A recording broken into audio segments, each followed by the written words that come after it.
हा फोटो बघा, काय दिसतंय? मराठी मुलगी, बरोबर? तर हा फोटो बघूया, यात काय दिसतंय?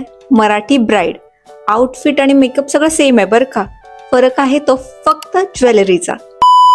हाय guys, welcome to my video आणि वेलकम टू दिस चॅनल. माझं नाव आहे शिवानी आणि आज मी तुम्हाला काही ज्वेलरीशी रिलेटेड टिप्स सांगणार आहे, स्पेसिफिकली आपल्या मराठी ब्राईडसाठी, ज्याच्यामुळे तुमचं लग्नाचं ज्वेलरी सिलेक्शन एकदम इझी होऊन जाईल. So let's get started. So सगळ्यात पहिली आणि इम्पॉर्टंट टिप म्हणजे दागिन्यांचं बेस मेटल. जर तुम्ही साडी आधी खरेदी केली असेल आणि त्याच्यावरती तुम्ही दागिने शोधताय, तर त्या केसमध्ये काय करायचं, तुमच्या साडीची जी जर असेल ना, त्याच्या अकॉर्डिंग धातूचा बेस कोणता आहे हा सिलेक्ट करायचा. म्हणजे काय, तर तुमच्या साडीची जर एकदम सोनेरी असेल तर तुम्ही सोन्याचे दागिने घालू शकता. म्हणजे कसे, तर येलो गोल्ड तसे दागिने तुम्ही घालू शकता, ते त्याच्यावरती खूप छानपणे जातात. पण जर तुमच्या साडीला तांब्याची जर असेल, म्हणजे अँटिक फिनिशचे दागिने चूज करू शकता. हा माझा लग्नातलाच हार आहे, त्याचा फिनिश बघायला गेला तर हे अँटिक आहे, एकदम असं लालसर फिनिश आहे, येलो गोल्ड नाही आहे हे आपलं येलो गोल्ड आहे. तर या दोन्हीमध्ये खूप फरक दिसतो, बरोबर? पण तेवढ्यानेच खूप जास्त लुकमध्ये डिफरन्स येतो. पण जर तुम्ही आधी तुमचे सोन्याचे दागिने असतील और कुठलेही दागिने असतील आणि त्याच्यावरती तुम्हाला आउटफिट सिलेक्ट करायचे, साडी सिलेक्ट करायचे, तर त्या केसमध्ये ज्या फिनिशचे दागिने असतील त्या फिनिशची साडी घ्या.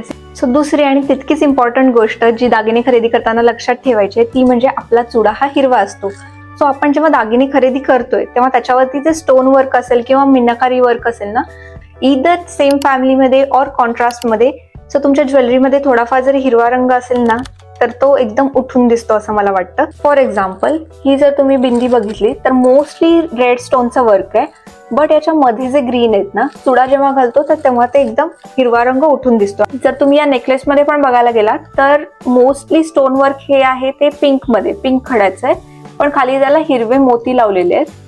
जेव्हा आपण पूर्ण दागिने घालतो आणि हिरवा चुडा आपल्या हातात असतो तेव्हा ते ग्रीन एकदम ना उठून दिसतो आणि खूप छान दिसतं. ओव्हरऑल लुक खूप मस्त दिसतो. सो नेक्स्ट गोष्ट जी आपल्याला लक्षात ठेवायची, स्पेशली नेकलेसची शॉपिंग करताना, ती म्हणजे आपला फर्स्ट लेअरिंग पीस जो असेल, जो सगळ्यात वरती नेकलेस आपण घालणार आहे, तो आपल्या मानेच्या उंचीच्या हिशोबाने असला पाहिजे. तुमची हाईट जास्त असेल, तुमच्या मानेची उंची जास्त असेल, तर त्या केसमध्ये तुम्ही मोठा बल्की नेकलेस तुम्ही घालू शकता. त्याच्यामुळे मानेची हाईट थोडीशी छोटी दिसायला मदत होईल आणि लुक खूप छान येईल. पण तेच जर तुमची मानेची उंची जर कमी असेल आणि तुम्ही मोठा नेकलेस घालता तर ते खूप जास्त बल्की दिसून येईल. त्या केसमध्ये एखादा नाजूकसा चोकर म्हणजे चिंचपेटी असेल आपली, किंवा वज्र टिक असेल, बेल्ट टिक असेल, असे दागिने खूप जास्त छान दिसतात आणि तुमची मान आणखी जास्त लांब दिसेल.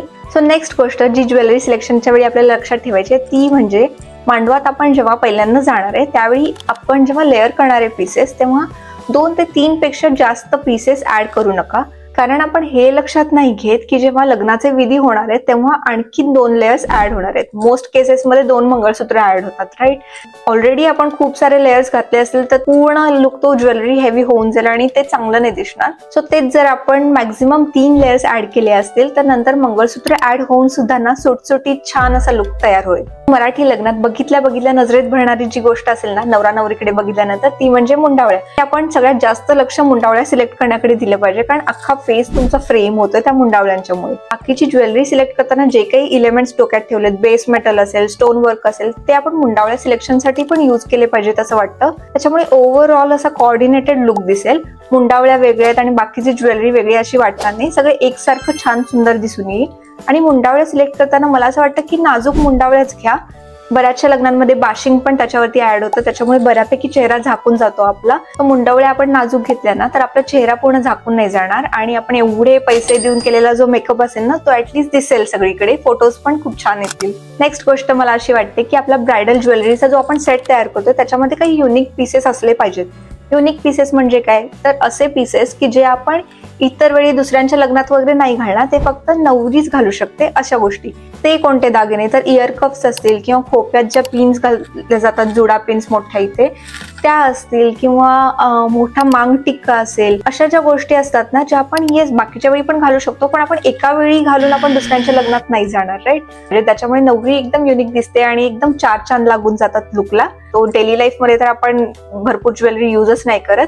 सो त्या केसमध्ये मला असं वाटतं की जेव्हा आपला ब्रायडल मुवमेंट आपली असते तर तेव्हा दागिने घातले पाहिजेत आणि ते खूप जास्त शोभून दिसतात. जर आपण कान घालतोय म्हणजेच इयर कप्स घालतोय तर त्याच्या खालचा जो जुबा असेल तर तो छोटा सिलेक्ट करूया, नाहीतर एकदम बल्की लुक येईल, कानाला चांगलं नाही दिसणार. त्याच जर खोप्याची जी पिन असते, जुडा पिन, ती जर मोठी असेल तर मांग टिका छोटा आपण यूज करूया आणि मांग टिका जर मोठा असेल तर आपण खोप्याच्या पिन्स छोट्या करूया, सो दॅट एक बॅलन्स मेंटेन होईल.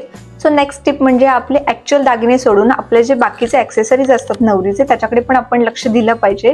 ते कुठले तर आपल्या मराठी लग्नात एक छानसा शेला असतो किंवा आजकाल ब्लाउजला एम्ब्रॉयडरी वर्क केलं जातं ते असेल, चप्पल असेल, हे सगळ्या ज्या गोष्टी आहेत ना त्याच्यामुळे नवरीचा लुक ना आणखी हायलाइट होतो.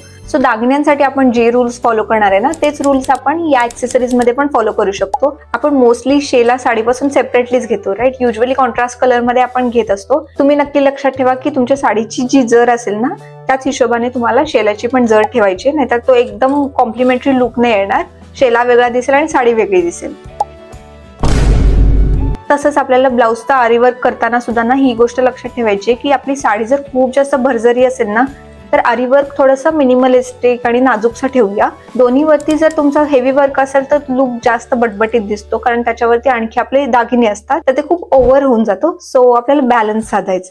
सो आपली शेवटची टिप अशी आहे की तुमच्या ब्रायडल सेटमध्ये तुम्ही जे दागिने घेताय त्याच्यामध्ये 1 ते 2 एलिमेंट्स असे ठेवा की जे सगळ्या दागिन्यांमध्ये सेम असतील.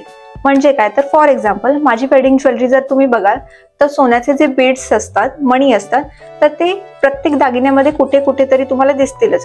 फॉर एक्झाम्पल आता माझ्याकडे जे दागिने आहेत ना मी ते तुम्हाला दाखवते. इथे बीड्स आपल्याला सोन्याचे दिसत आहेत, खाली दिसत आहेत. बिंदी बघितली तर इथे आपल्याला सोन्याचे मणी दिसत आहेत. माझे इयर कप्स आहेत त्याच्यामध्ये पण सोन्याचे बीड्स लावलेले आहेत. ही जी माझी नथ होती त्यात पण हे सोनेरी बीड्स लावलेले आहेत. माझा कमरपट्टा पाहिला तर याच्यावरती पण सोन्याचे बीड्स मध्ये मध्ये दिसून येतील. आणि अगेन कलर स्कीम पण मी सेम ठेवलेली आहे इथे, पिंक आणि ग्रीन. सो मुंडावळ्यांमध्ये पण हे सोन्याचे जे बीड्स होते ते मी इन्कॉर्पोरेट केले होते.